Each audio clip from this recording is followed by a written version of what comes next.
Boa tarde, pessoal. Bem-vindos à nossa aula. Peço que mantenham os microfones desligados, não liguem as câmeras, só quando a tia autorizar, tá bom? Na nossa aula de hoje, nós vamos revisar o conteúdo da apostila 2. Então, nós vamos falar do capítulo 3 e do capítulo 4. No capítulo 3, a gente falou de relevo e hidrografia, né? Então, nós vamos falar um pouquinho de relevo e hidrografia. Nós vamos revisar o que é, né? Como que se formam os relevos, o que causa, quais são os relevos. E eu escolhi essa imagem bem bonita aí para vocês, para representar um pouco de relevo e hidrografia. Ao fundo da imagem nós temos o Convento da Penha e a Terceira Ponte. Então, começando a falar de relevo, né? O que é o relevo? Relevos são as imperfeições, né, na superfície da Terra. Então, a gente viu que a Terra, ela não ela não tem a superfície redondinha, assim, lisinha, né, como a gente está acostumado a ver. A gente viu, né, que a Terra, ela possui imperfeições, são aqueles buraquinhos e ondulações, né, que a tia mostrou para vocês nos primeiros vídeos que a gente teve, né, de aula. Então, esses buraquinhos, essas ondulações, né, essas imperfeições, é o relevo. Fazem parte, né, da superfície terrestre. E quais são os tipos de relevo que existem aqui no Brasil? São 3, né? É lógico que existem mais, né? Mas os mais comuns, aqueles que predominam aqui no Brasil, são planalto, planície e depressão, né? E a gente vai falar um pouquinho sobre cada um deles, mas antes eu queria saber o que causa, né, o relevo. O que é responsável, então, pela superfície da Terra ser assim, cheia de imperfeições, né? O que causa é a erosão. A erosão causa essas imperfeições. O que provoca a erosão? A ação da chuva, do vento, do sol, né? Os agentes da natureza. E, claro, a ação humana, porque nós, seres humanos, somos os maiores causadores de erosão, né, na superfície da Terra. Então, a erosão provocam essas imperfeições, que é o relevo. Continuando, então, eu vou falar para vocês um pouquinho de cada relevo desses que existem aqui no Brasil, né, os mais comuns. E aí a gente vai falar de planalto, né? Eu escolhi essa imagem para representar o planalto para vocês. Planalto são superfícies planas e altas, né? Mas a gente viu em aulas anteriores que não só as superfícies planas e altas, a gente viu que são grandes elevações e possuem bordas irregulares. Como vocês podem ver aí na imagem, tá vendo? Não é uma superfície lisa, né? As bordas são irregulares. E são irregulares porque elas sofrem o processo de erosão, lembra? Né? Elas sofrem um desgaste causado pela ação da chuva, do vento, do sol. Então, esses aí são representações de planalto. O próximo são as planícies, né? E aí eu escolhi essa imagem para mostrar para vocês, que são áreas planas e baixas, e são formadas a partir do processo de deposição. O que é esse processo de deposição? Né? É o acúmulo de sedimentos. Quando acontece a erosão nas áreas mais altas, aquelas partículas que se desprendem, né? Pedacinho de pó, de poeira, de pedra, esses pedacinhos de sedimentos rolam para as áreas mais baixas e aí se acumulam, né? Ficam depositados e aí formam-se as planícies. Temos também a depressão. A depressão são áreas rebaixadas, né? São áreas mais baixas do que aquelas que estão ao seu redor. Um exemplo de depressão, eu dou a vocês a cratera. Então, vocês observem aí a imagem, né? Que nós temos uma cratera no meio de duas elevações enormes, né? Essa cratera, então, é a formação depressão. Nós vamos começar agora, então, a falar um pouquinho de hidrografia, né? O que é a hidrografia? A hidrografia é o estudo das águas. E aí, quando a gente fala em estudo das águas, inclui tudo. Os oceanos, lagos, lagoas, rios, né? A gente vai falar um pouquinho mais de rios, mas a hidrografia, ela abrange o estudo das águas, então inclui tudo. E aí, falando um pouquinho de rio, a gente vai relembrar essa imagem que vocês têm lá na apostila de vocês, né? É a representação dos elementos que compõem um rio. E aí a gente vai falar um por um, né? Qual a função de cada um deles. Nós temos a nascente, que é o local onde tudo começa, né? Onde o rio nasce. Nós temos o curso ou o leito, que é o caminho que esse rio percorre. Temos as margens, que são as superfícies terrestres que tem na lateral, né? As laterais do rio. Temos os afluentes, que são esses rios menores, e eles desaguam em outros rios maiores. E temos a foz, que é o local onde o rio deságua, né? Que é o fim desse rio. E aí ele pode tanto desaguar num outro rio, como ele pode desaguar num oceano, numa lagoa, né? Enfim, é o local onde termina o rio, né? É a foz, onde ele deságua. Vamos falar do aproveitamento dos rios, de que maneira que a gente pode aproveitar as águas desses rios, né? Como que nós, seres humanos, ao longo desses milhares e milhares de anos, desenvolvemos, né, aperfeiçoamos o aproveitamento das águas desses rios. Então, nós vamos ver que as águas dos rios de Planalto, a gente pode utilizar para fazer prática de esportes radicais, como rafting, mas a principal função, né, é a produção de energia elétrica. Vocês viram numa das videoaulas que eu gravei para vocês, que eu coloquei um videozinho que mostra como funciona a hidrelétrica de Itaipu, né? E lá mostra como que a força do rio Paraná, que é um rio de Planalto, como que a força desse rio ela é utilizada na produção de energia elétrica. E são rios, né, de Planalto, são rios de áreas elevadas, então ao final, geralmente, desses rios formam-se cascatas, né, cachoeiras, quedas d'água, como vocês podem ver nessa imagem que eu coloquei aqui para vocês. Nós temos também os rios de planície, e eu escolhi essa imagem muito linda para colocar aqui para vocês. Os rios de planícies, eles têm um fluxo de água intenso, né?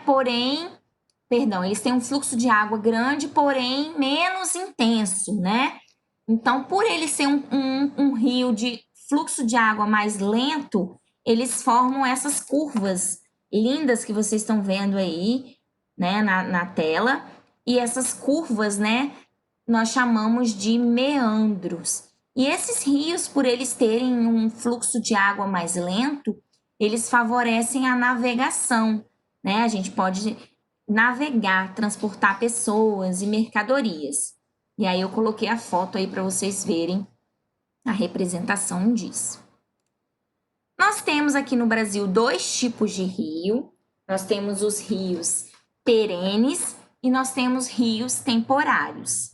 O que é isso, né? Rios perenes são aqueles rios que mantêm, né, o fluxo de água ao longo do ano todo, mesmo nas épocas de seca, mesmo naqueles períodos em que há escassez de chuva, né? Os rios eles mantêm um nível, né, de água. Talvez eles podem diminuir um pouco, né? Eles chegam a ficar bem rasinhos, mas eles não chegam a secar. Diferente dos rios temporários, né? Que como o próprio nome diz, eles sofrem com as secas, eles chegam a secar completamente, como vocês podem ver aí na imagem, e secam completamente, e quando volta a chover, volta de novo a ter o seu fluxo de água. Aqui no Brasil, a maioria dos rios que existem aqui no Brasil são rios perenes. Agora, a gente vai entrar no capítulo 4, né, que a gente falou de clima e vegetação. Então, no capítulo 4, a gente começa falando de clima. E aí, a gente falou sobre a diferença entre tempo e clima. né? A tia falou para vocês que tempo é algo momentâneo, né? Que muitas vezes a gente acorda, tá aquele dia ensolarado, aí quando é de noite chove. Ou ao contrário, né? A gente acorda um dia, tá aquele tempo feio, chovendo, e aí logo depois do almoço já tá aquele sol, o céu já abriu. Isso é o tempo, né? É algo momentâneo que pode mudar constantemente, às vezes no mesmo dia. E o clima é algo permanente, né? É algo difícil de ser mudado, depende de muitos fatores. Essa semana, inclusive, a gente viu quem acompanha jornal, quem de vocês aí acompanha. Quem não acompanha, eu sugiro acompanhar, que é importante, né? A gente fica sabendo de informações importantes que estão acontecendo. Então, essa semana a gente viu aqui no Brasil algo inusitado, né? Um ciclone lá em Santa Catarina, lá no sul do país, e causou muito estrago por lá. E o ciclone é algo que a gente não está acostumado a ver no Brasil, né? A gente ouve muito falar de furacão, ciclone, mas lá para os Estados Unidos. Aqui a gente não tem costume de ouvir, né? Que houve passagem de ciclone. Então, quando a gente ouve umas notícias dessas, a gente fica se perguntando: mas o que está acontecendo, né? Um ciclone aqui no Brasil, e aí os cientistas divulgaram que o clima dessa região está passando por mudanças. Olha aí. Então, ao longo de muitos e muitos anos, tá? Não foi algo do dia para a noite. Esse clima ele já vem sofrendo mudanças. E o aparecimento desse ciclone já é um indício de mudança desse clima. Clima subtropical, que está lá no sul do país. E aí, falando em clima, nós vimos que aqui no Brasil existem vários tipos de clima diferentes, né, espalhados ao longo do território brasileiro.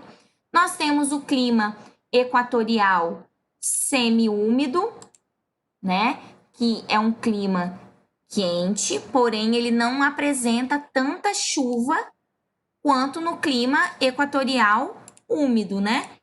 Então nós temos aí lá na região norte dois tipos de clima. Né?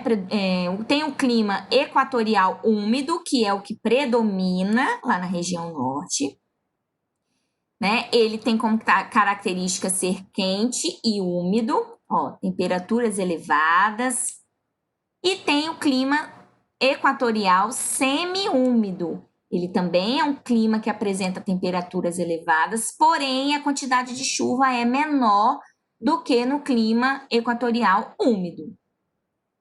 Temos o clima tropical semiárido, que é um clima que se caracteriza por apresentar temperaturas elevadas e escassez de chuva. Ou seja, é um lugar, né, um clima quente e de pouca chuva. As pessoas que moram, né, em regiões com esse tipo de clima já estão até habituadas a ficarem meses, né, sem ver chuva, porque realmente é uma região de clima muito quente e de escassez de chuva. Clima subtropical é o que a tia falou aí agora, né? Lá do sul do país, são temperaturas mais baixas e chuvas bem distribuídas.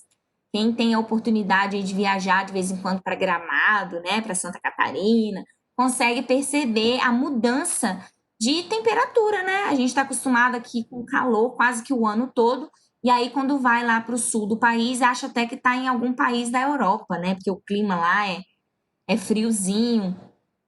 Então, é o clima subtropical. Nós temos o clima tropical, que é o clima que predomina na maior parte do país, inclusive no nosso estado do Espírito Santo, é um clima que tem predominância, e ele tem como característica ser quente, né?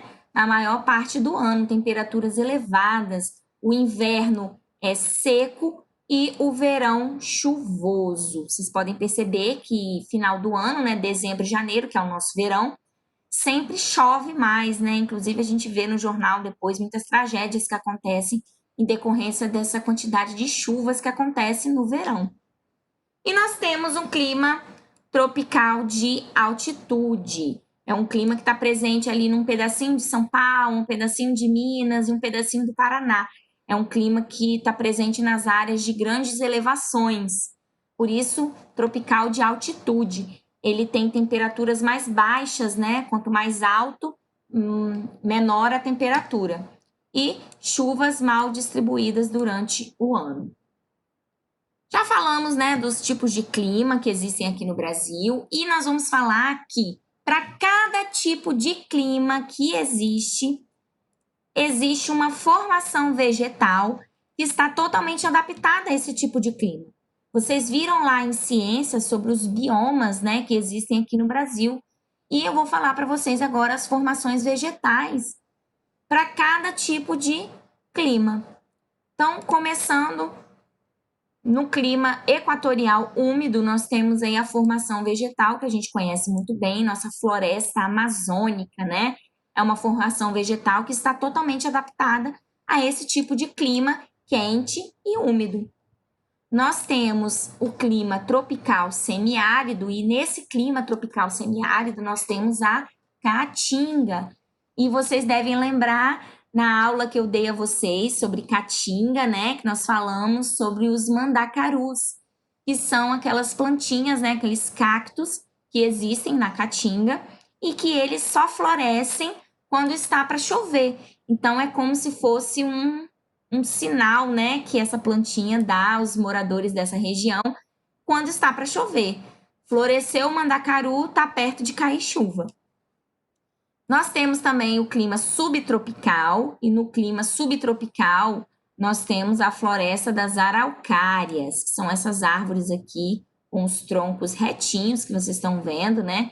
E a copa dessas árvores formam tipo bolinhas, são muito bonitinhas, né? Então, para o clima subtropical, floresta das araucárias. Nós temos o clima tropical, que é aquele clima que eu falei que tem em predominância na maior parte do Brasil. E nós temos o cerrado, né? O cerrado, ele é um clima que é uma formação vegetal que está totalmente adaptada a esse tipo de clima. Beleza, pessoal? Então, hoje foi a nossa revisão. Falei sobre os 2 capítulos que nós estudamos nessa apostila. Espero ter contribuído com vocês, né? Se vocês tiverem alguma dúvida, podem perguntar que eu vou esclarecer.